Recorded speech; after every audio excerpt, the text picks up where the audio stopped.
When you talk of community, community is not made up of one individual. It's a conglomerate of people, it's a collection of people, and that's just what I mean.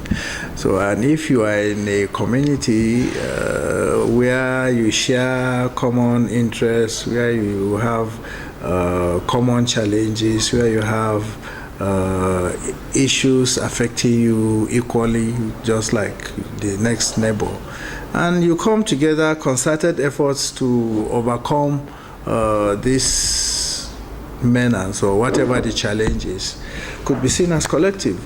And here you are talking of community policing. Interestingly, also again, by the special grace and by the grace of the federal government of Nigeria, I happen to be one of those very first 7 officers that were drafted to understudy 8 different police units in the United Kingdom in a bid to identifying and to get to phantom out what we mean by our own kind of community policing.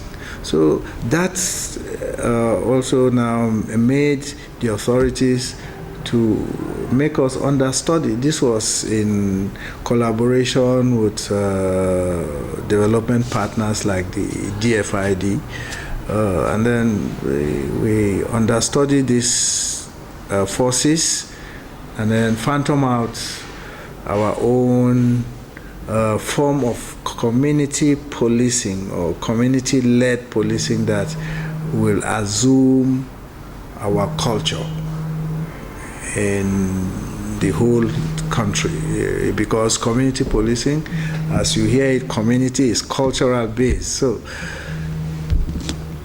we had to come up and then do phantom out how we can package our own, and that is what we are doing.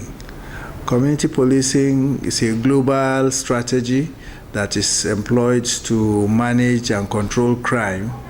It's a philosophy that also fashions out a policing style where crime and criminality is properly controlled and managed, and policing issues are determined by the with the consent of the people.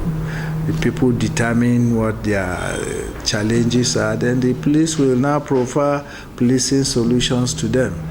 And in so doing, there is partnership.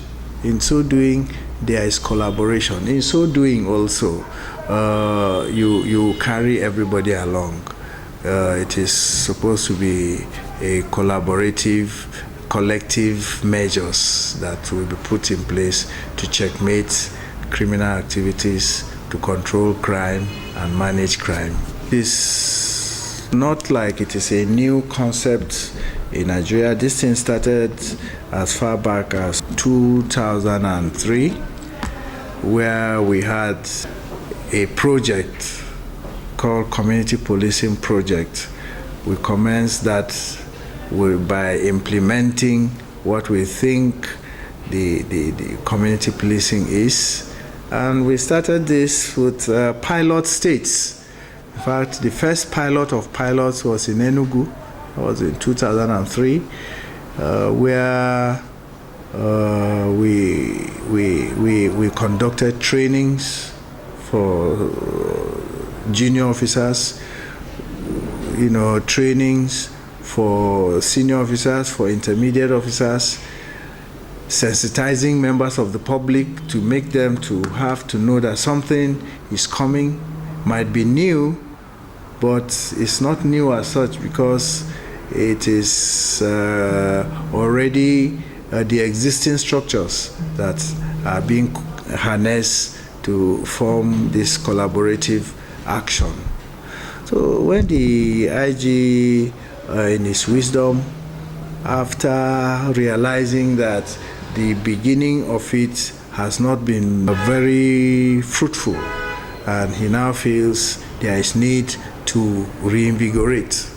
And that is what I think is happening now. And then with the directive also of the federal government that, okay, look, this time is going to be policing, community policing, where everybody will be carried along, where everybody will come together, collaborate, partner, and then phantom out policing solutions to policing issues.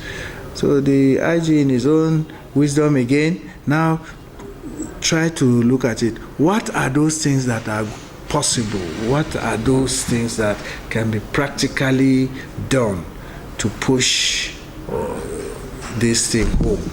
And that is why he is talking of community members having to do with special constabularies who will be members of the communities.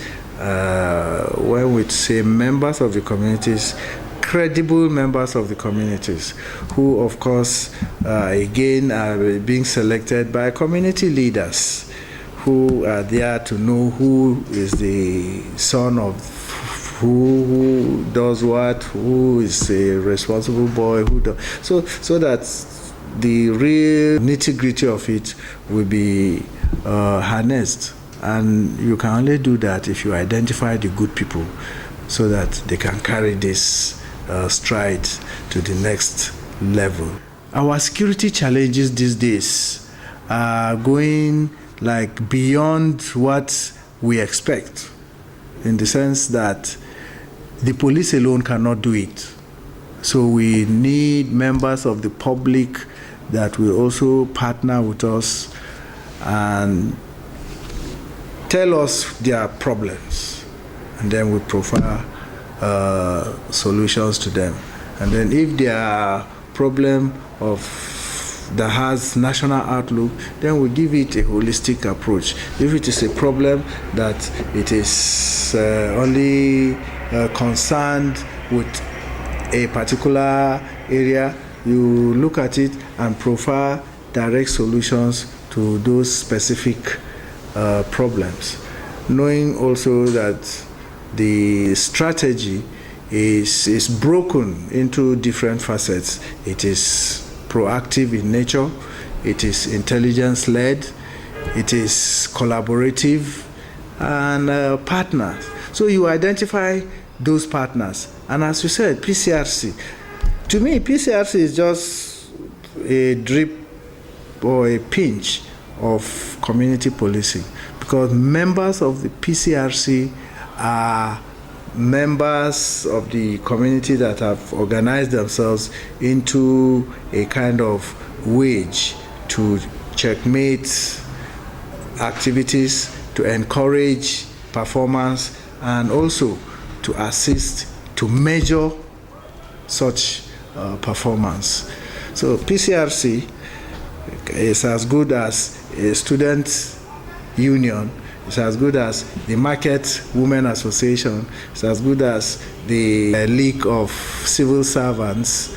All these are different community sectors that are supposed to collaborate, partner, and harness, identify community problems and provide proactive solutions to them.